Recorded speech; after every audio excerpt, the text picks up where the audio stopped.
You're welcome back, and you're watching Good Morning Nigeria. Now, to sort of, push our conversation this morning, let's take this background report.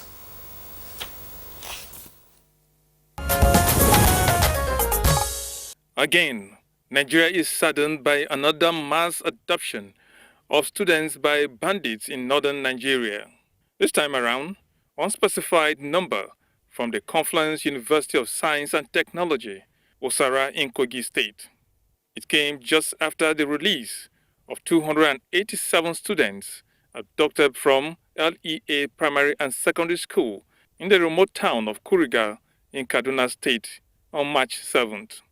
About 1,400 students are reported to have been kidnapped from Nigerian schools since 2014, when Boko Haram militants kidnapped hundreds of schoolgirls from Chibok village in Borno State. Unlike other adoptions, where release of the students took long time and others stay in captivity, in the last two incidents, many of the students regained freedom within few days. There were directives from the president and state authorities to security operatives to ensure swift rescue of the adoptees, and this actually paid off. Interestingly, there is no mention of ransom paid on the two incidents. Kaduna State government commended security agencies for the rescue of the Kuriga children, while the Kogi State government is thankful to the local vigilant groups and security operatives for engaging the kidnappers in a fierce shootout and overpowering them to leave the kidnapped students in the forest to be rescued. Many of the students and other people in captivity set free are said to be receiving medical attention. A statement issued by the State Commissioner for Information and Communication, Kingsley Fanwo, states that a local hunter and a DSS operative sustained injuries and are also currently receiving medical attention, while security agents are currently combing the forests to ensure all kidnapped students are found and brought home safely.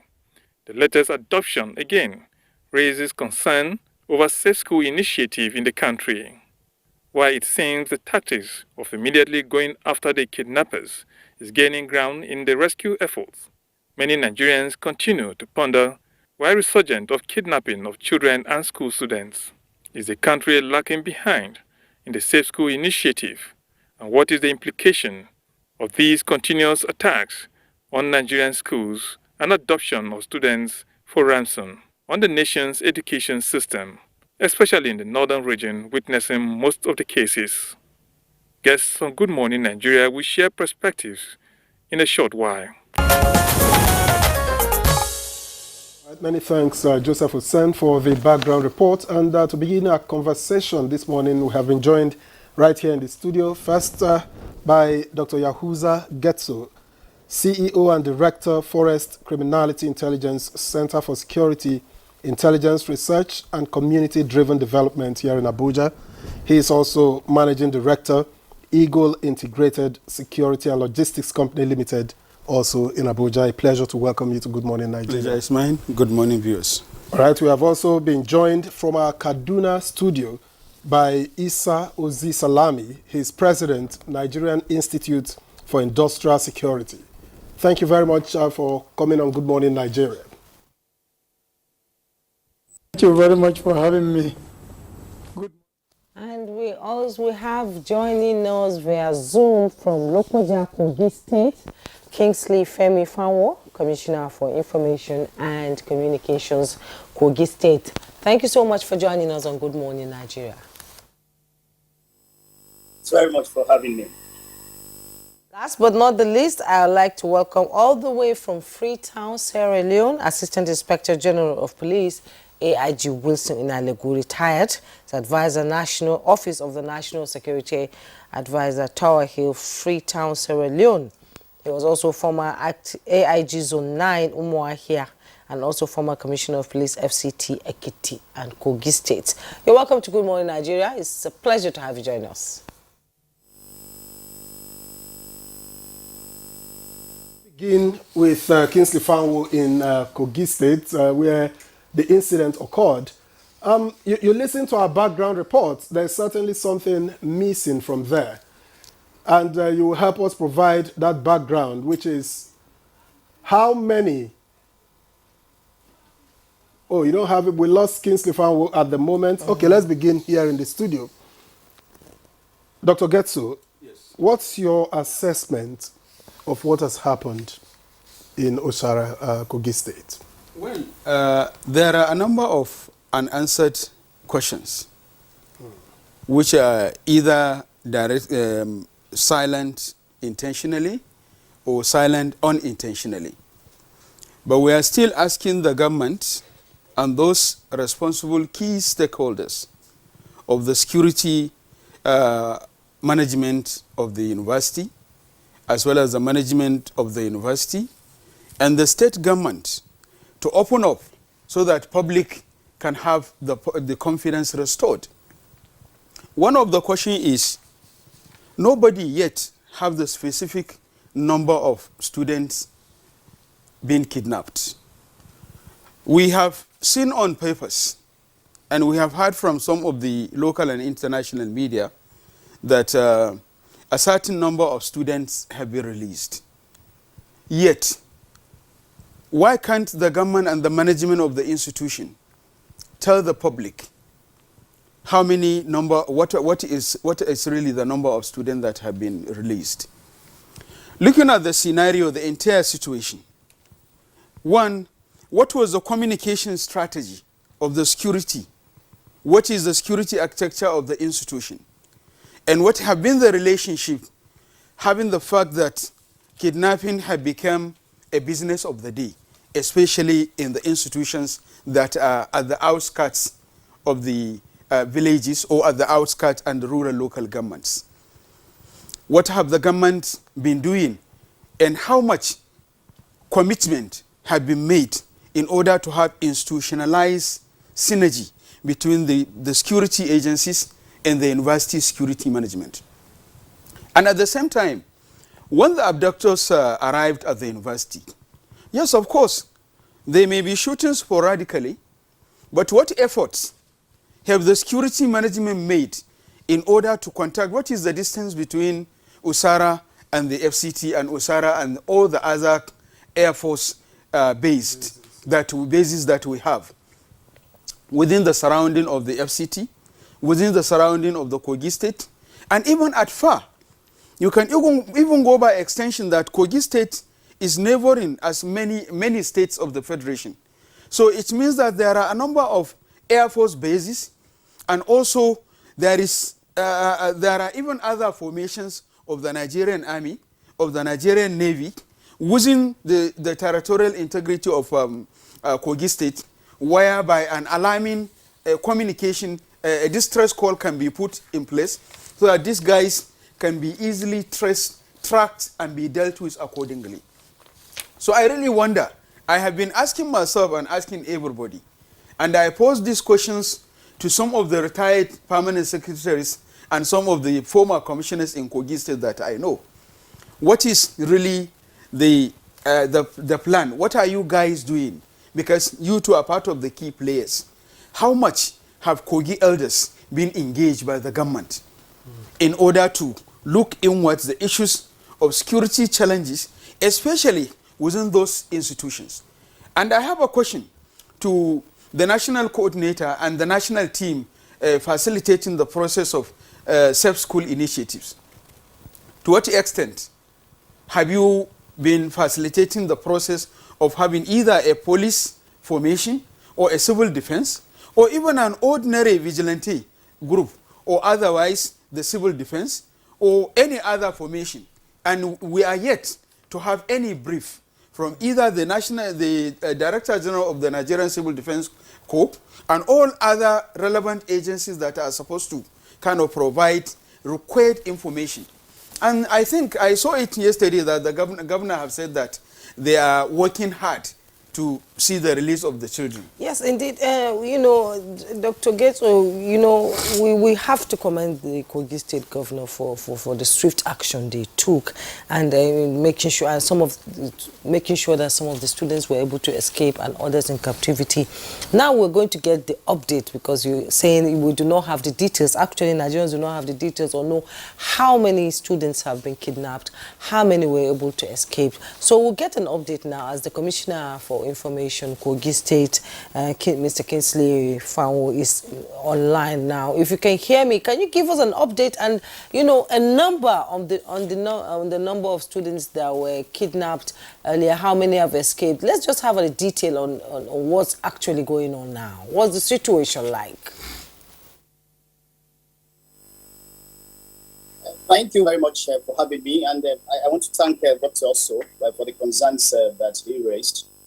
What actually happened was those people struck between 8:30 to 9 p.m. on Thursday, and you know, those who are familiar with the operations of these bandits and kidnappers will tell you that they don't stay for a very long time. Their operations are always very swift and very fast, because they know that you could rally security agencies around you to be able to confront them. The good thing about it was that the security agents that were on ground on campus, they were able to put a very stout resistance to the kidnappers, and that was the reason they could not make away with the number of people that you had in other states, over 200 and all of that. Most of the students were in their classrooms studying for the examination that was to start a few days ago. So, you know, there were quite a number of students that they would have been able to take away into the forest. But the number was limited. At first, people were banding rumors of scores, more than 40, more than 50. But when we got there, we saw the list that the school authorities quickly put together, having checked the hostels and all of that to know the number of students missing. And right there, the Commissioner for Education put a call through to one of them to know, and that one said she was in the hostel. So that was the reason we have been very careful in giving numbers. At that point, we were able to ascertain just 9. Later, we had more were in the bush with them. And conservatively, I won't be very specific, it's about 24. And as at yesterday, we've been able to secure the release of 14 students from the kidnappers. We're also putting calls through to their communities, to their parents, because some of them scampered after the confrontation with security, joint operation of the security agents that confronted them in the bush. Through the deployment of technology, they were able to pinpoint where they were kept in the bush, and there was a very fierce gun battle between security agents and the kidnappers, which made them to abandon the kidnapped girls and scampered, you know. And also, because of the firepower, the students, they are quite young. Many of them also scampered because they don't want to be caught in the firepower that was that happened between agents and the kidnappers. So this is exactly what is happening at the moment. We are still searching for about 10 of them. We have 14 already. I've not gotten briefings this morning to know whether we've gotten more. And those that were released, we've taken them to medical facilities. We are just working on their medicals alone. We're also working on their psychology to also talk to them and encourage parents and also to be able to boost their confidence to continue to come to school. And we know the intention of these outlaws is to ensure that they scare people away from going to school. But we would encourage them by putting up, by upgrading our security architecture around our institutions, our citadels of learning, to ensure that the confidence of students to go to school is not in any way affected. Thank you very much, Kingsley. Well, the information that is available is that hunters were deployed to secure the release of the 14 that were rescued yesterday. Are they working alone, or is it a combined team of hunters and security agencies? And what other strategies are you putting in place to see that you recover the remaining time? Thank you very much. Immediately it happened, the governor, through the local government chairman and the security agencies, was able to mobilize over 400 local hunters who understand the terrain very well. This is also very key in security management. They understand the terrain very well. Over 400 of them were deployed. And we also have a joint operation of the security agencies, the army, other military forces, the DSS, the police, the NSCDC, the Kogi State Vigilante Service. It was a joint operation by all of these security agencies to ensure that we achieve the success that we've achieved so far.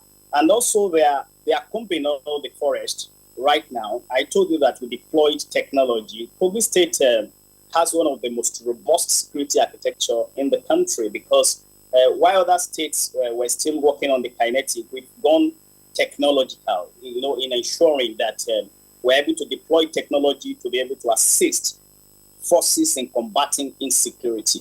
So we know where some of these students are, and that was the reason we're able to zero in and confront the kidnappers directly in the bush. And we are still searching for the students. We know some of them had escaped and probably had even gone to their villages. We are putting in place a modality to be able to ensure that we find out where they are, while still combing the forest to find those who might have lost their ways in the forest. So these are some of the things that security agencies have been doing. They've not left the forest since Friday, because we would not rest until the last person is rescued. And also, the most important thing here is that the governor was at a school, and he also identified internal sabotage, where he complained that the CCTV was switched off, minutes or hours before the attack. So it shows that someone internally sabotaged the efforts of the security agents that were on ground. We're also investigating all of that, and that might also give us a clue to be able to get the remaining students that are still in the bush. But even beyond that, we have also upgraded, like I said before, we've upgraded the security architecture around our institutions of learning. This is the first time this kind of crime is happening in Kogi State, and we will not want a repeat of that. So we are upgrading to ensure that we stop future occurrences. But most importantly, we would spare nothing. Like the governor said, he said he would spare nothing to ensure that the last person is released. Okay, Mr. Fao, Nigerians quite commend the swift action taken by the Kogi State government, in the pursuit of these kidnappers. But as any out of they said there was a gun park. So is there any arrest or any death of one of these kidnappers? Yeah, I think that the police released a statement yesterday. A lot of operations are still ongoing. We would not want to talk about it here, but I think I can assure Nigerians that this set of people may not want to come to Kogi State again. This is the second time that they are facing this kind of an onslaught. When they went to Yagba West to rob a bank, they were also encircled. We cut off all supplies to them, and they started reporting themselves to security agencies, and they were all prosecuted. We are very confident that some of them would be apprehended. If they had not been apprehended, we would not leave them. They will have to pay for what they did to our students. Kingsley Fao, thank you very much. Let's put you on hold for now and head to our Kaduna studio, where we have Isa Ozi Salami. Please tell us what you make of this whole situation. Of course, I'm not sure if I don't know if this is the first time in Kogi State that we're having this kind of situation, but what do you read with these occurrences from state to state from time to time?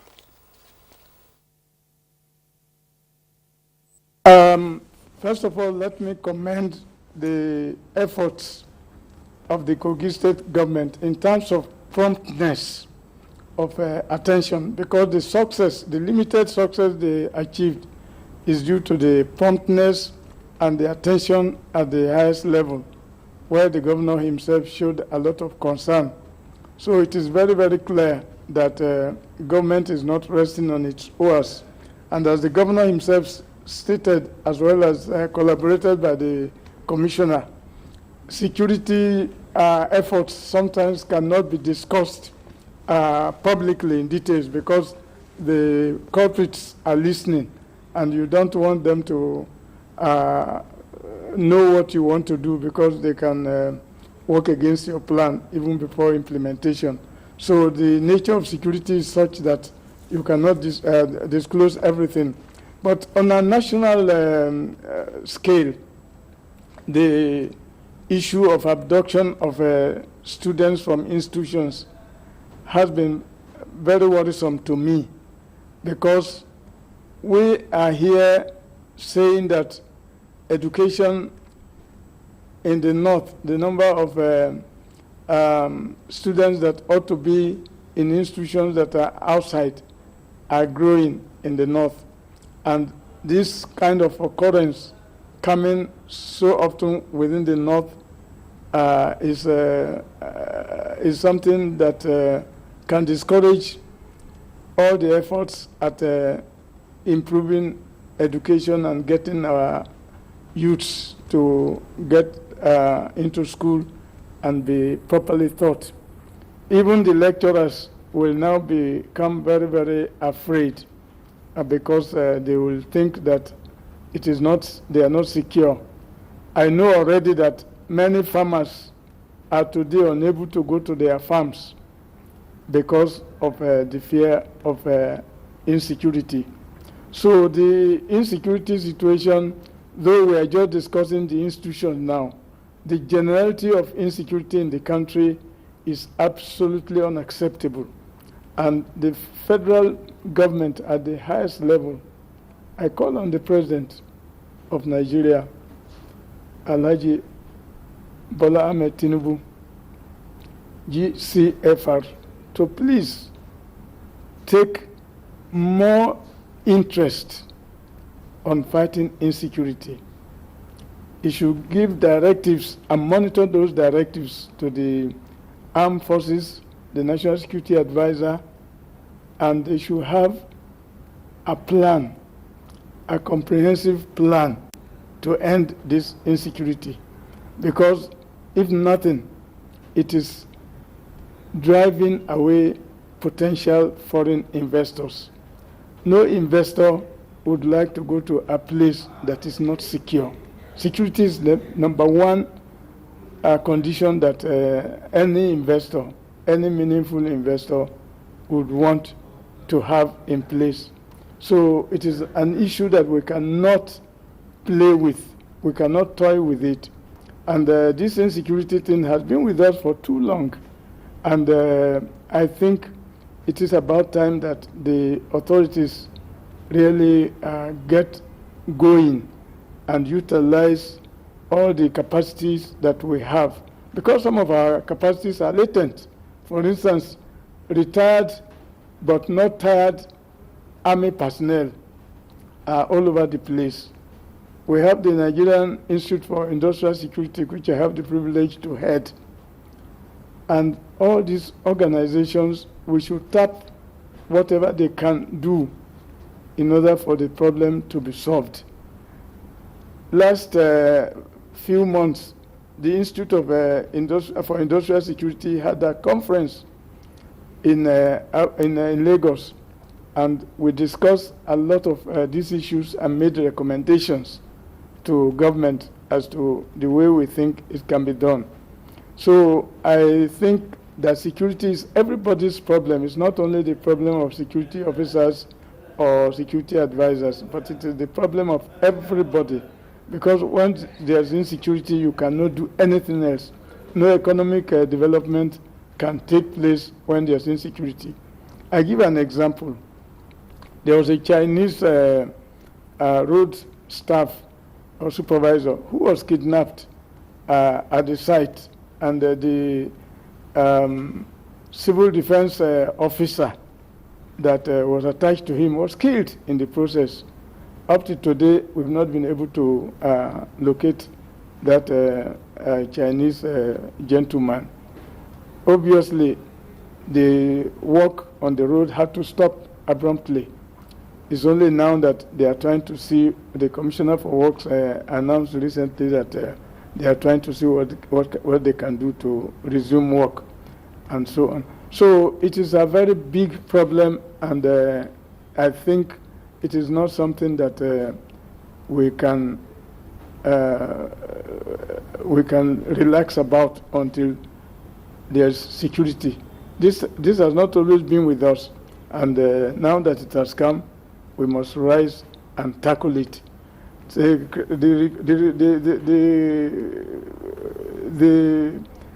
demand for state police, to me, is not the issue. We should muster the resources we have now, and if need be, government needs to fund the security agencies adequately so that they will be able to tackle insecurity. If that is done, I believe a lot of other activities. Nigeria has a lot of attraction for foreign investors, and people will be rushing here. It will be our privilege to choose those that we want to accept, and we don't even need to be going about looking for them to come, because we have a lot of attractions in various sectors of the economy that foreign investors could come in. But we must tackle insecurity first and foremost. Thank you so much, Mr. Salami. You know, security is very, very important in any society that wants to progress economically, and I believe that it will get better for Nigeria. Let's now bring in AIG Wilson Inalego, retired. He's joining us from Sierra Leone, and his former AIG Zone 9, Umuahia, and he was also a commissioner in Kogi State. You know, people are saying that this is one too many. You know, this is happening all the time, from the northeast to the northwest, and now it has gone across the Niger into Niger State. These bandits, these kidnappers are becoming very bold, always a step ahead, you know. But what happened in Kogi, we can see that the security forces and the governors were very alert, and what they did is so commendable. But we cannot continue to, you know, we have to re-emphasize the need for this implementation of the Safe School initiative so that students can stay in school and be able to learn. Implementation is taking a long time, and parents are saying that their students are not safe in the school. What happens to education in Nigeria? Some are saying it should be put on a state of emergency. Let's have your thoughts. Yeah, thank you very much. First of all, I want to commend the security forces for the rescue of the 14 students. And my prayer and wish is that the 10 that perhaps still in the bush are safely rescued. That said, you see, the Safe School initiative is a good thing. But I want to give some factors. When you are siting a school, when you are locating an institution, especially a university, come to think of it, the location you have chosen, what is the risk assessment you've done?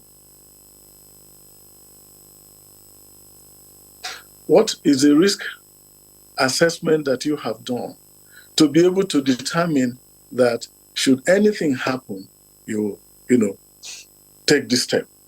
Number two, what process do you have in place to alert decision makers, the VC, and others that may have to react? So in dealing with this kind of issue, we have to talk about proactivity. And that proactivity is dealt by the early warning and response mechanism that is in place.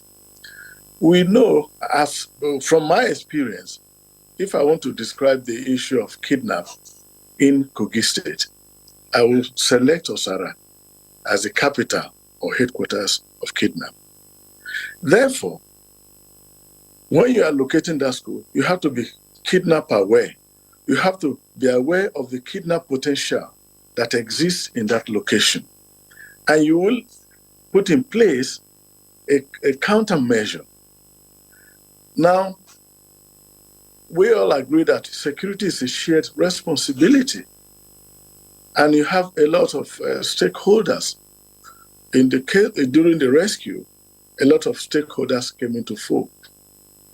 The hunters, I'm talking about 400, the police, the DSS, the civil defense. Now, when you have tried to put a system in place, a system of early warning and response system. Now, because Osara is highly vulnerable to issue of kidnap, therefore, when you are locating the school, how did you fence the school? Because if you don't fence the school, how do you take control of access? How the perimeter, because I'm told it's about 30 or 35% fence, and the whole bush is there, springing from Abuja Cement Company up to that place, like this flat bush.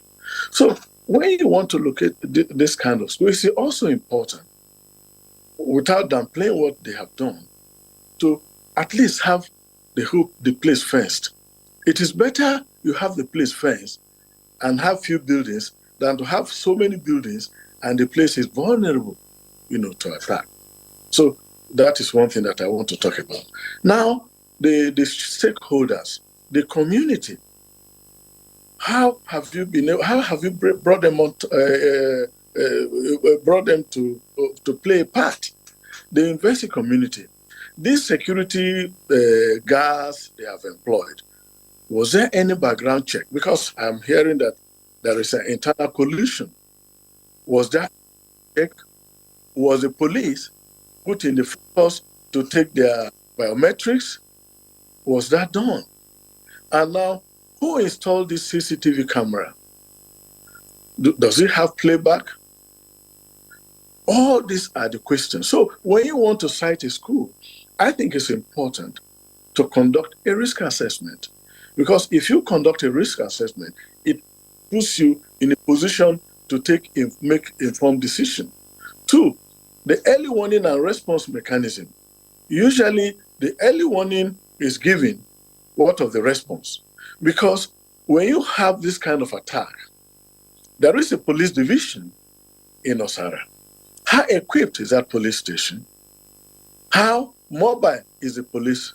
Now, the hunters are good, but when you want to talk of institutional memory, can you get such information from them? If the state government has made effort, but last time they donated over 100 and something vehicles to security agencies. All this went to the vigilantes and others. No single vehicle got to the police. And the police has primacy. The police is the lead agency.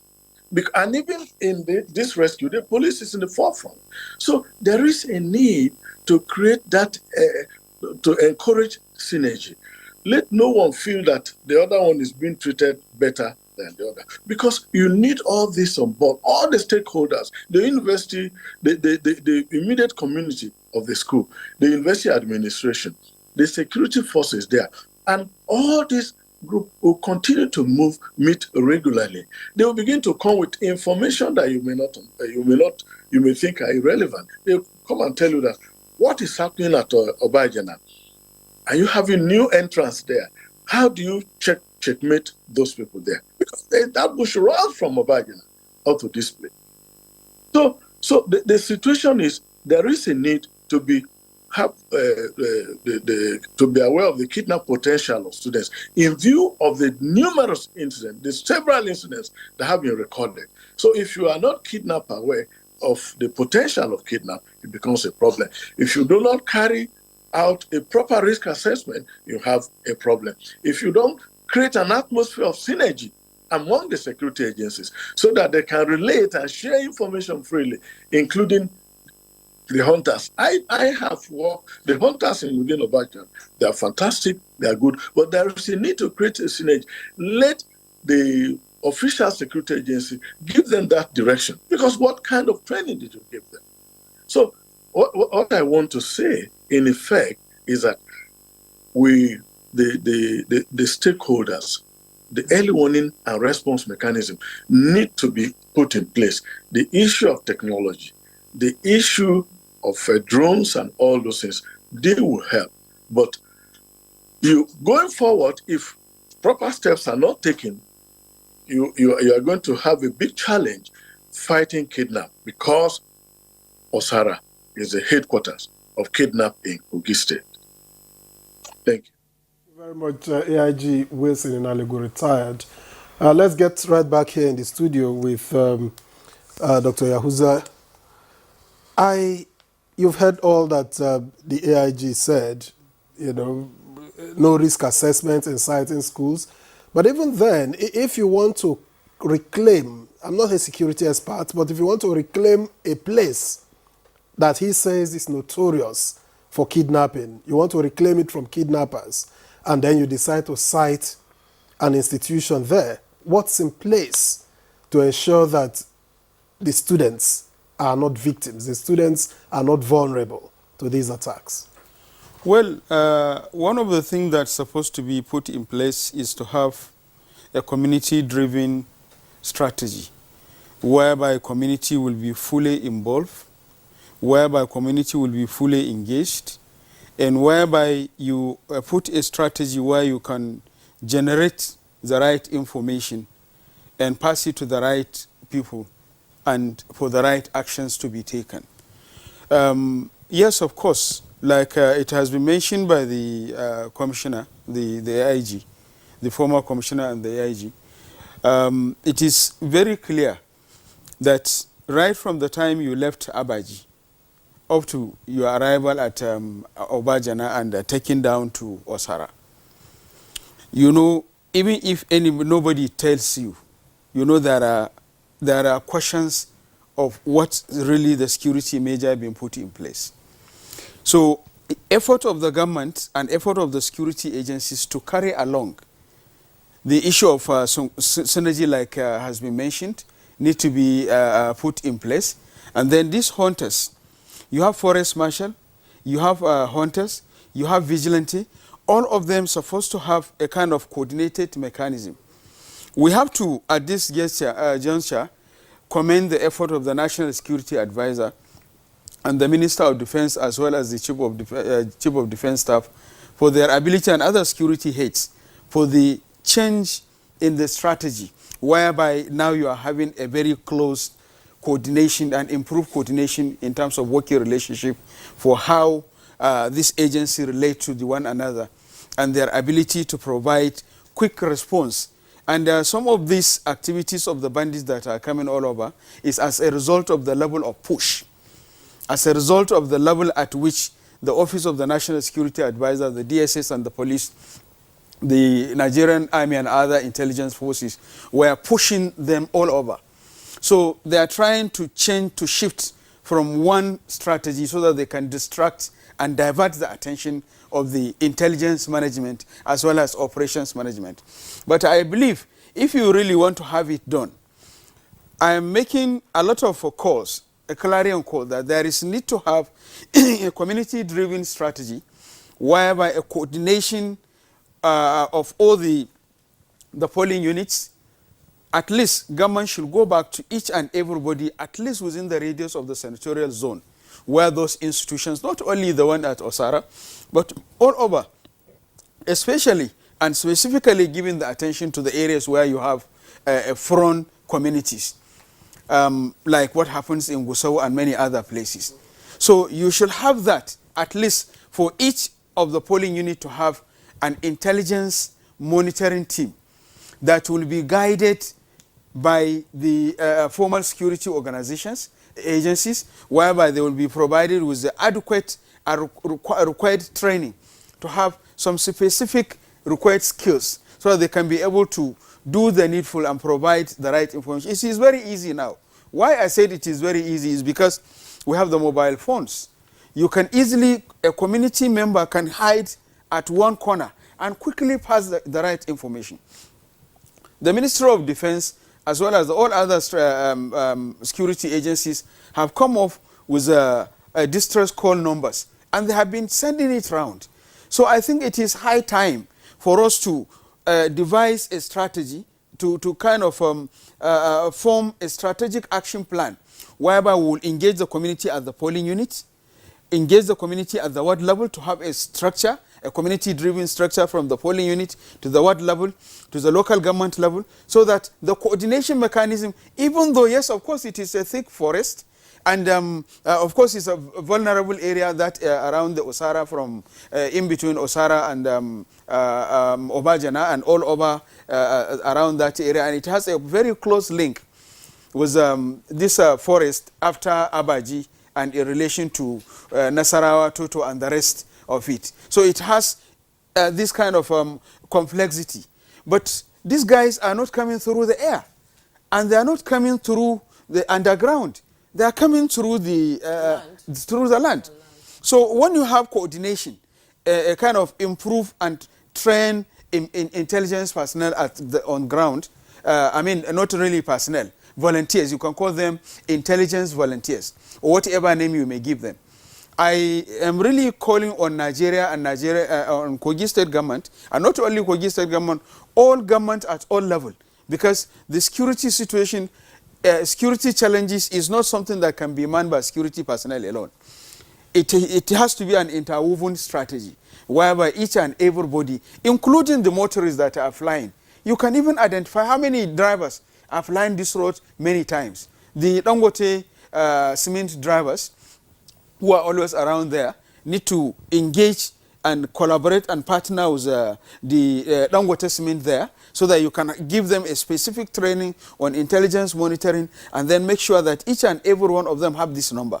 And also, as we have the kind of, what do you call it, the meetings that we normally have for APC, for AFGA, for Labour, for PDP, for whatever, then it is now over. We are done with the elections. So why can't you go back and bring back that structures that you have from the APC, the PDP, the leadership at the polling unit?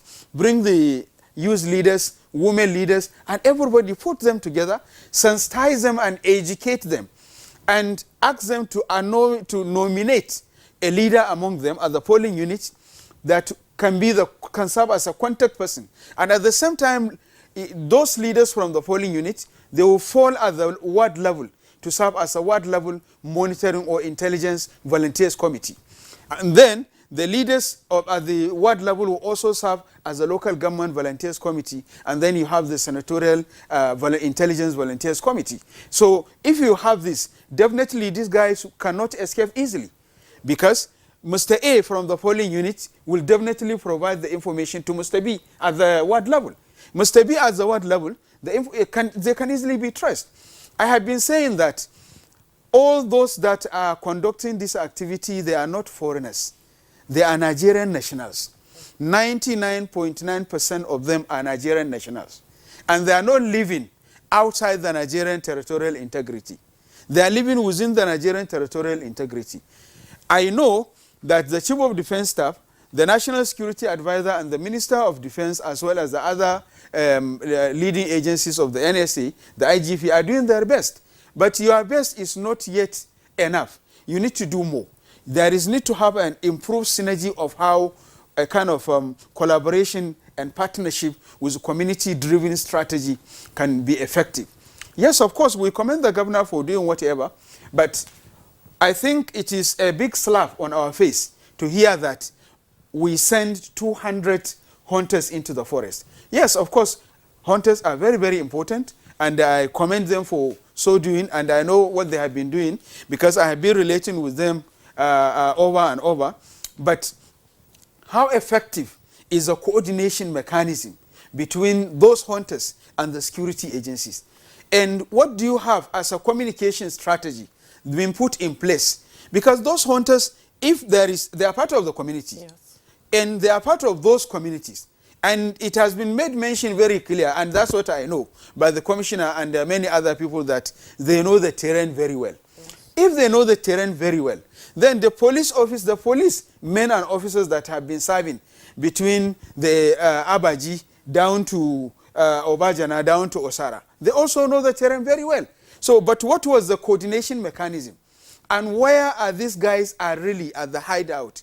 And it has been mentioned, that CCTV camera have been switched off minutes or hours before the operations? Yes, agreed. But what of the other communication gadgets? Does that mean that the security only rely on the CCTV? Does that mean that the security on ground and the student are not being sensitized on being security consciousness? And what are the effective measures have been put in place? And is there any distress call, distress phone numbers that have been put in place at the entrance of each hostel, at the entrance of each block of the hostel? And then it's supposed to be available even at the entrance of the mosque, at the entrance of the church in the school, and to be everywhere. And also, the school management supposed to make it a habit that even the lecturers, when they are conducting lectures, at least the last minute of the lecturer's presentation should have been made to encourage and to be mobilized, that to remind the student for being security conscious, and also to have those distress numbers at the tip, at their fingertips, so that they can be able to reach out to the securities. And I'm still going back. I know the Chief of Air Staff, the present structure of the Chief of Air Staff Wing, they have been doing excellently very well. So how effective is the communication? And I know the Chief of Army Staff have been moving around and have been checking to all the areas. I know recently he came back from some of the areas in Taraba State where some of these issues are happening. So how effective is the communication synergy? How effective, what strategy is really being put in place for communicating to the Nigerian Army as well as the Nigerian Air Force? As far as Zamfara, there are many times when I will call the Air Force wing in Abuja, and they will quickly move and dispel the attack being by bandits and so on and so forth. You can call anywhere, and all these numbers are available. So what needs to be put in place is to change the strategy, to improve. It's not that the strategy is not doing well, but there is need to improve, and we need to sit very well, because if today it happens in Osara, tomorrow it will happen somewhere else. So the sub-school initiative need to reposition the strategy at which it operates. It is not all about celebrity. It is not all about a kind of launching ABCD, but what is in place? What is in place? Okay. And what the community, how do we remobilize the confidence and trust of the community? Okay. Because one of the major challenges that we have is the confidence and trust of the community members is being lost on the part of the activities, creativities, and so on and so forth. Everybody wants to see things on ground, not just the story or the newspaper. Exactly. Government keeps saying, assuring Nigerians that your safety is first and foremost, on our list, and we will make sure you're safe. But a lot of Nigerians are now feeling unsafe wherever they are. You can't travel, you can't go anywhere. You made a statement last time we were discussing the Safe School Initiative here in the studio. You said you went to a school, you sat down, you even bought reke, and nobody asked you what you were doing there. And until you finished and you left, nobody came forward to ask you what you're doing. Let's bring in Mr. Kingsley Fanwo into the conversation. Now, you've listened to all our guests and what they've said, especially Mr. Gesto, who is an advocate of the Safe School Initiative. We heard that Osara is prone to kidnapping and banditry, and there should be risk assessment in citing schools, especially where the university is now. Was that done before the siting of the university? And what kind of kinetic or not kinetic approach do you think should be put in place to ensure that this does not happen? We talk about security agents. What about the students? Is there any kind of alarm system or drills for the students to be able to understand that something is happening? Because if they can come into the school, go to where the students are reading, that means there was no alarm system, was there? Thank you very much. And let me thank the AIG. He demonstrated a very deep knowledge of the terrain of Kogi State and some of the security challenges that we've witnessed in the past. It's crystal clear that Osara used to be the hotbed of criminality And the immediate past administration, I'm very sure AIG is aware, invested heavily to be able to reduce this level of criminality to the barest minimum. And some of the things that were done were to strengthen the formations of the security agencies, including procurement and distribution of over 200 patrol vans to these agencies. We have only 21 local government areas in Kogi State. All of these were done to be able to strengthen the security agencies, and also the technology gadgets that were provided for all the security agencies to be able to perform optimally. I want to believe that citing the university there is even a way of ensuring that we stop that place from being the hotbed of criminality. And a lot of measures were put in place, including having a military forward operation base around the place, apart from strengthening the other security agencies like the lead security agency, the Nigerian police.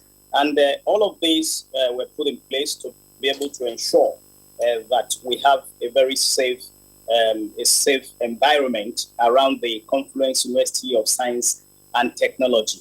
Also, the activation of the local hunters is very strategic in the sense that we want a situation where the locals are involved. The locals are involved not only in giving intelligence, but also in guiding security agents and agencies around the terrain that they understand very well. As to the fencing of the school, I'm very sure the AIG was briefed when it was just 35%. It's no longer 35%.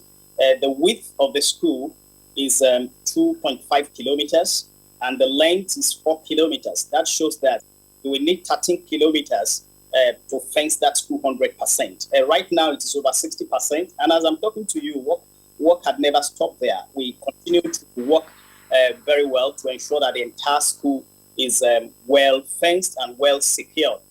I want to say that the areas where we have not fenced is where we concentrate the security agents to be able to man, even as engineers, people working there to ensure that we achieve 100%. We will not do anything deliberate to put our students on harm's way. We would ensure that we always protect them. And that is what the state government is doing. In terms of kinetic, that they were able to breach the peace of the security of that school is something of concern to us. But we know these things happen once in a while. We've seen top military formations in the country being breached by these bandits and criminals.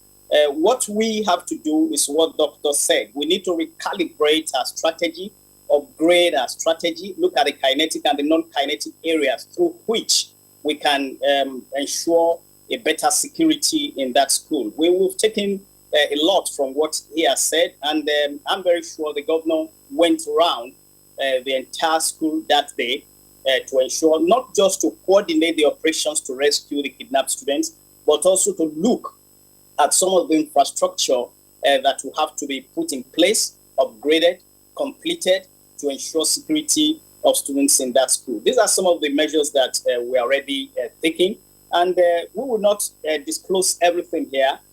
We are talking to experts, and we would also talk more with a lot of experts that understand our terrain to see how we can improve security around our schools, not only in Osara, but everywhere where we have institutions of learning. This is a clarion call, this is a wake-up call on the state government. We are doing a lot already, but it is showing that we have to do more, and we are not shying away from that. And that's exactly what the governor said in all of his humility, that he's going to do a lot more to ensure that our institutions are safe. Putting a CCTV there is one of the ways through which you could monitor what is happening there and be able to provide security. Somebody was talking about playback. You cannot play back what was switched off. We are investigating to ensure that the saboteur is identified, and we are able to do justice to that, and also be able to ensure that we have multiple. I will not discuss the strategies here, but everything we are doing right now, the governor is personally coordinating with the state security advisor, retired Commander Jerry Omodera, and all the security heads in the state. They are putting heads together, drawing up strategies to recalibrate, to upgrade the security architecture around the schools. We will not cry to Abuja. The immediate past governor did not do that. I think AIG will testify to that. The former governor was someone who would go heads on to attack the security situation. And, what we do is to solve our problems there. Rather than run to Abuja where they are contending with a lot of issues, the governor went to the school, and hours after going to the school, his efforts yielded results. And we are not oblivious of the fact that Nigerians are commending what he has done, but that is not enough. He's not satisfied with that yet. He will do better, and I'm sure Nigerians will be proud of what he will achieve in terms of security. These are some of the things that we are doing at the moment, and we want to encourage our students to be confident that our government will continue to provide security around schools. I would not want to go into details, but we worked on the credible intelligence a few months ago that a place, I will not mention the place, was to be attacked. And, immediately it was coordinated behind the curtains, and that was averted. We've averted hundreds of things like this, but there will be breach once in a while. But when these breaches happen, what we need to do is to up our game, recalibrate our strategy and our architecture, and that's exactly what the state government is doing right now. And we want to assure the parents that the state government would spare no resource in ensuring that the last person there is rescued alive, and they will be able to continue with their education. An attack on Kogi education is an attack on Nigerian education. The AIG is aware of our location. We are bordered by about 9 other states. We are the most central part of the north, and the most southern part of the north, and the most northern part of the south. And also, with statistics, we are having the lowest number of out-of-school children in the entire northern Nigeria. So with this, when you attack the psychology of parents, the psychology of students to be able to go to school, then we'll be in a big trouble in Nigeria. We are taking our destiny in our hands. We are not waiting for anybody. And that is why people like AIG and Dr. Z will also have to make the call for state police. This is long overdue. People that are supposed to gather intelligence are busy playing politics. So it is very difficult. So we need a situation where states will be able to take their destinies in their own hands. We have a well-regulated state police, and they will be able to do a lot. We are having vigilante service. We are not abusing it. I think that's what a lot of security experts are saying, that when you put security in the hands of state governors, they will abuse it for political gains. We have the vigilante service. They are gathering intelligence. They are securing our rural areas. They are securing our locals, and they are not being abused. That doesn't. Okay, yes, Mr. Kingsley, advocates of state police will indeed say that states need to have their own state police so that they can be able to, avert issues like this that just happened in Kogi and other parts of the country. We'll get back to you to talk more about that, but we need to take a break now. When we return, the conversation will continue. Thank you for staying with us. Let's head now to Kaduna as we continue conversation on the kidnap incident at Osara, Kogi State. Now, Mr. Salami, not everybody seems to agree with you that state police is the silver bullet, needed for all our security challenges. But from this particular experience, what lessons have we learned, and how can we apply the lessons learned to prevent, a recurrence? The problem with attack on soft targets is a very peculiar kind of security challenge, because it is not like conventional warfare. So that is why we are always taken aback suddenly. In the first instance, intelligence gathering in itself is not a perfect thing, because you can get about 20, 30 intelligence and maybe only 1 or 2 of it is applicable. So there's need for expertise to determine what of the intelligence you gather, which of them you need to work upon. And then also the security agencies, the police, the civil defense, and the army, and what have you, they need to earn the confidence of the masses. Confidence is not something you just pluck from the tree. So the way they conduct themselves ab initio is also very, very important. And I believe that the headship of the police at the highest level, the Inspector General of Police, I remember that in the past, I don't know whether it's still existing, they used to have an Inspector General's office that goes around and monitor what is happening and correct. Because once a human being knows that nobody is checking him, he would not bother to obey the rules or perform his duties as expected. So there is need for monitoring. And this monitoring should not come just because there's a problem. It should be on continuous basis, so that if there's any slackness in any direction, it can be, I mean, like the experience of Kogi. If there was somebody who monitors that the CCTV is always on, it would have been, it would have been much easier to visualize its outcome in detecting what has happened. So these are some of these very, very negligible things that are very important when you talk of security. So I want us to recognize the importance of security everywhere, whether it is in the farms, whether it is in the schools, whether it is in the universities or other institutions of higher learning. And everybody has to be a security agent of sorts, just like some of the contributors have explained. But many of us in this country, we don't take our duties seriously. We think it is only the police, the civil defense, and so on that have to, that are paid for security. Since we are not paid for it, we don't think we have responsibility, but we all have responsibility. So I want to appeal to all Nigerians to take security very seriously.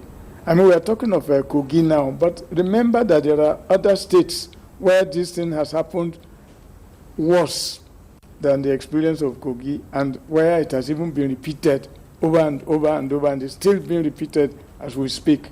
So I think, as I said, we need to address the issue of security.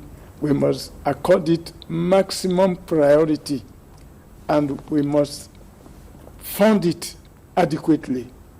We must not give it a percentage and, because if we have security, other things, as I said, will just be in place.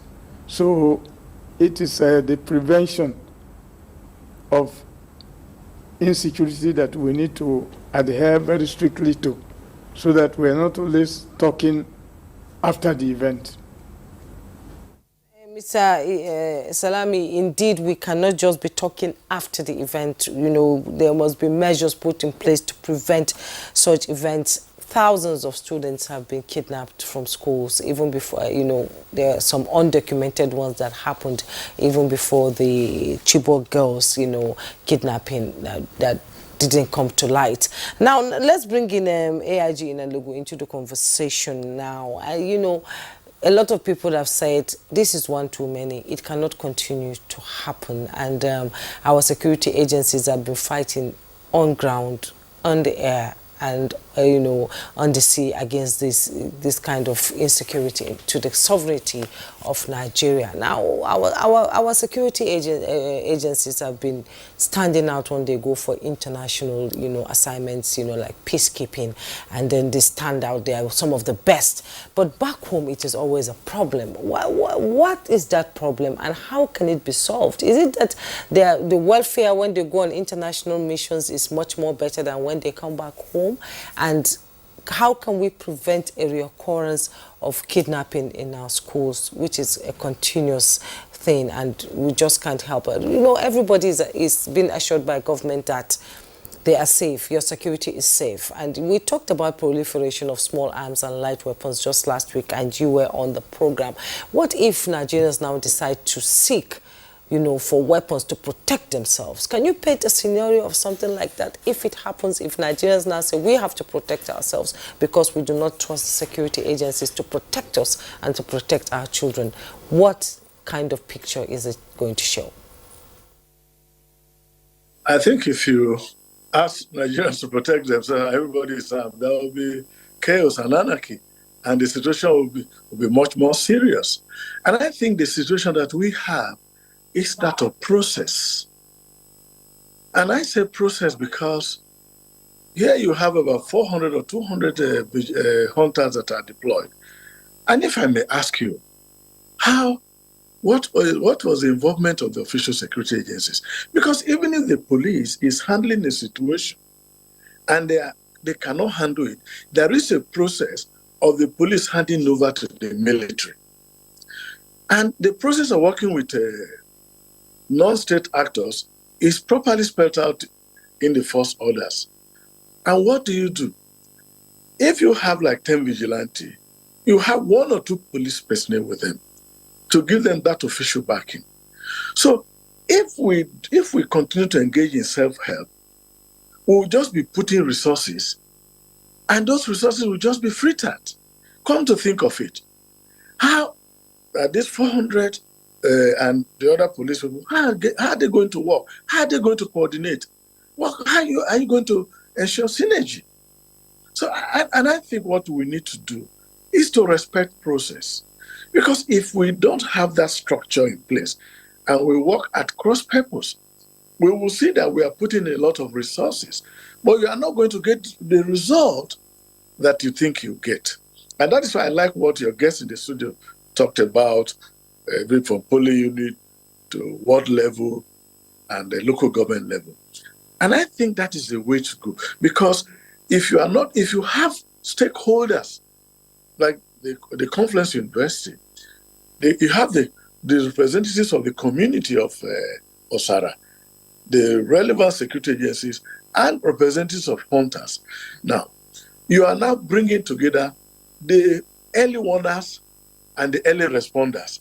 You see, they will be able to work in a coordinated form. But so long as we think this won't go alone, just look at the recent launch of the Safe School Initiative. The Civil Defense launched Safe School Initiative. The police launched Safe School Initiative. You don't do that. If you are going to do it with multiple security forces, you bring them together, give them training, and when you train them, they are able to operate seamlessly. They give respect to each other. And that makes it better.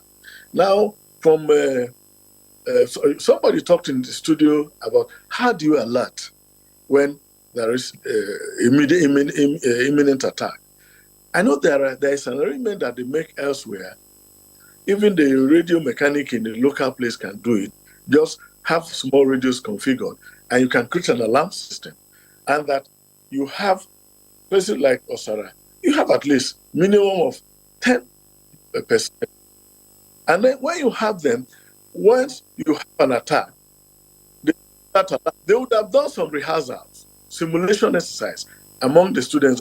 If you hear this alarm, this is what you do. And these are things that can be organized. This simulation exercise can be organized for them so that these individuals come, they are not able to take a heavy chunk. Imagine taking 200. But so when you deploy to the campus and you have that radio arrangement where you can sound alarm, an announcement to go, the student would have had predetermined places they can escape to. And then the forces deployed in the campus will be able to hold on by engaging them before reinforcement comes. So that is very, very critical. When you do that, you get all involved, the stakeholders, because the attackers shouldn't even have access, even within that community. When you begin to see movement and where these universities or schools are located, when you begin to see strange faces, and in the case of kidnap, it is not by uniform, it is an intelligence-led thing. Intelligence, because you can deploy 1,000 officers from Okene to Obajana Junction. In between, they will still try to breach, assuming they carry your loved ones and they are running to the bush and they are firing. Are you going to engage them? Therefore, what you need to do is to be able to build adequate intelligence. And if you go to Osara, you find in some locations there, because these guys are in the bush, you find 100 telephones. Somebody is charging it for them. You go down, you find a market. These people come. So when you find some people that their livestock suddenly increase, it should, create an awareness. And then when you leave a place like Abuja, we have to interject here. I'm sorry. Thank you very much for the contributions you have made so far, because we are running out of time. Let's quickly get back here in the studio and take a moment or two with Dr. Yahuza Getso. Now, you've listened to the IG, speak from experience, what he knows maybe while he was commissioner in Kogi State. Now, what else needs to be done to ensure that we don't have a recurrence, whether in Kogi State or elsewhere? Well, we need to have at the back of our mind, especially put a call to the leaders to fear Almighty God.